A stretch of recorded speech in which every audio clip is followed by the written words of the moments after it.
Welcome साथियों।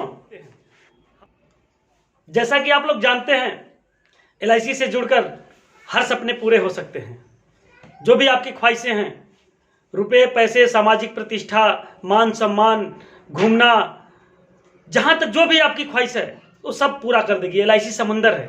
आप चम्मच से चाहेंगे चम्मच से निकाल सकते हैं, आप ड्रम से चाहें ड्रम से निकाल सकते हैं। साथियों, पुरुष हो चाहे महिला हो, LIC एजेंसी सबके लिए है, बशर्ते उसकी उम्र 18 साल पूर्ण होनी चाहिए।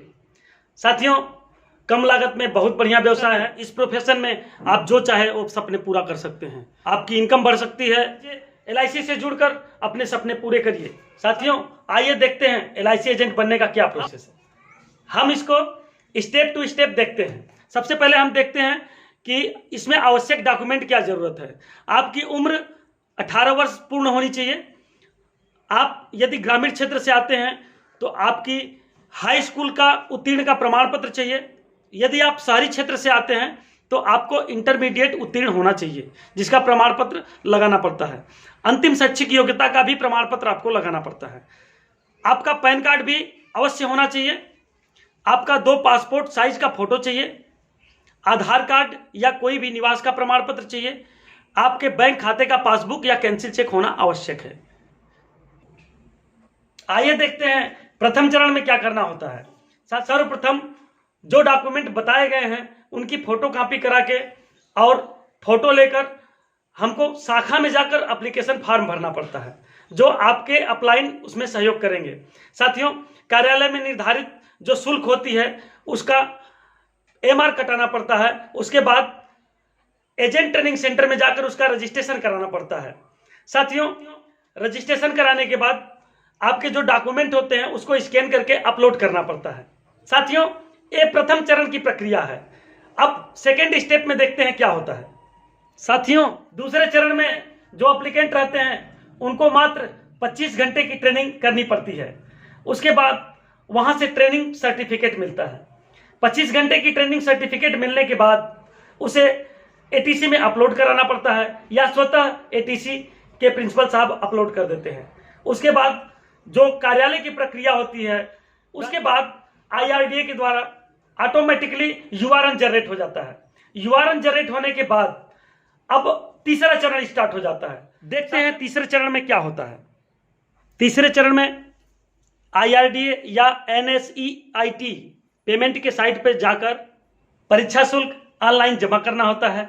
इसके बाद आपको तिथि एवं समय का सिलेक्शन करना होता है। तिथि एवं समय सेलेक्ट करने के बाद तुरंत आपको अपना हॉल टिकट डाउनलोड कर लेना होता है। हॉल टिकट डाउनलोड करके परीक्षा की तैयारी में लग जाना होता है। साथियों, एक छोटा सा परिचय दे देता हूं कि परीक्षा में होता क्या है। 50 अंक का परीक्षा होता है और प्रत्येक क्वेश्चन 1-1 अंक के होते हैं, यानी 50 क्वेश्चन भी पूछे जाते हैं। बहुविकल्पीय क्वेश्चन पूछे जाते हैं, जिसमें आपको एक उत्तर सेलेक्ट करना होता है।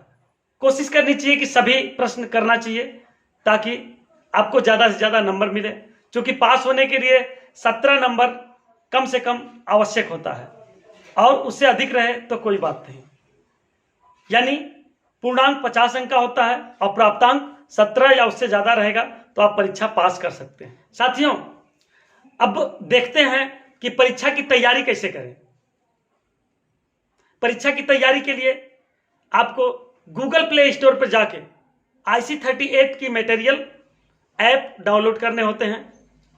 IC38 के ऐप डाउनलोड करने के बाद आप उससे भी पढ़ सकते हैं, या फिर आप हार्ड कॉपी किताब या कुंजी लेकर पढ़ सकते हैं।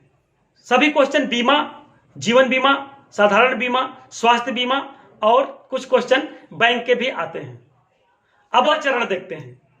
साथियों, चतुर्थ चरण, इस चरण का प्रोसेस देखते हैं। जैसा कि आपने पहले ही डेट और समय सेलेक्ट कर लिया है, तो आपको परीक्षा सेंटर पर समय से आधा घंटा पहले रिपोर्टिंग करनी होती है।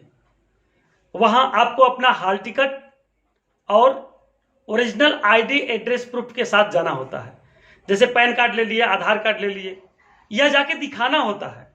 वहां आप जो एप्लीकेशन में साइन किए रहते हैं वही साइन रजिस्टर में करवाते हैं और उसको मैच कराते हैं। अगर मैच हुआ, आईडी एड्रेस प्रूफ ओरिजिनल रहा आपका और उस पर चेहरा आपका मैच हुआ, तो आपको परीक्षा सेंटर में जाने देते हैं। परीक्षा सेंटर में जाने के बाद आप अपने चेयर पे बैठ जाते हैं। चेयर पे बैठने के बाद वेट करते हैं परीक्षा के समय का। जैसे ही समय हो जाता है, आपकी परीक्षा प्रारंभ हो जाती है। परीक्षा आपको माउस से देना होता है, कीबोर्ड का प्रयोग नहीं करना होता है। माउस चला के विकल्प चुनने होते हैं, ऑप्शन चुनना होता है। आपके क्वेश्चन पूरे होते हैं तो स्वयं सबमिट करना होता है, या समय पूरा होता है तो ऑटोमेटिकली सबमिट हो जाता है। सबमिट होने के बाद आपने कितने नंबर पाए हैं, इसका प्राप्तांक, प्रतिशत या नंबर आपके स्क्रीन पर दिख जाता है। अब आपको नंबर तो पता हो गया, या कभी मिस भी हो जाता है, परीक्षार्थी नहीं देख पाता है, तो ऐसे में ऑनलाइन जाके डाउनलोड कर सकता है। अब आप अपना स्कोर कार्ड डाउनलोड कर लिए। अब हम लोग नेक्स्ट चरण देखते हैं। साथियों, आपने परीक्षा पास कर लिया है तो, या आपका 17 नंबर से ज्यादा आ गया है तो, अब आपको एजेंसी कोड लेने के लिए ब्रांच में फॉर्म भरना पड़ेगा, जिसको एजेंसी एप्लीकेशन फॉर्म बोलते हैं। यह आपके अपलाइन या सीनियर खुद आपसे साइन करा के उसमें जो आवश्यक डॉक्यूमेंट रहेगा लगा के ब्रांच में भेज देंगे। आपको एसएमएस के माध्यम से या अपलाइन के माध्यम से आपको अपना एजेंसी कोड पता चल जाएगा। आपको बधाई हो, कांग्रेचुलेसन टू यू, आपने परीक्षा पास कर लिया है। अब आपको शिखर पर जाना है। अब आपको वो हर चीज हासिल करना है जो सपने आपने देखा है। हम अपनी तरफ से आपको बधाई देते हैं। बहुत बहुत धन्यवाद।